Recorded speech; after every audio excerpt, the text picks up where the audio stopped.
One of my favorite examples, I was studying history, and there was a Nobel Prize winner who wrote and studied the 26 great civilizations of history.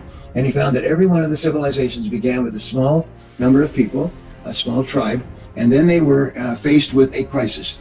And they had to respond to the crisis. They had to bounce back. And if they responded effectively, they grew.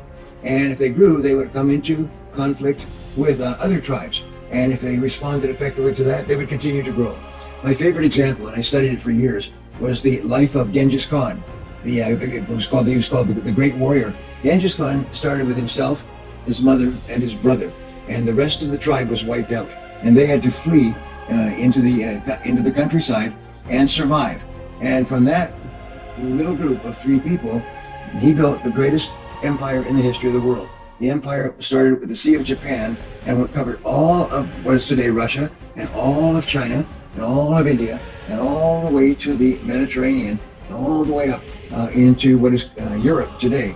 And he did this all starting with himself and his brother and his mother. So remember that when you have a difficulty or a setback, it's always a potential opportunity.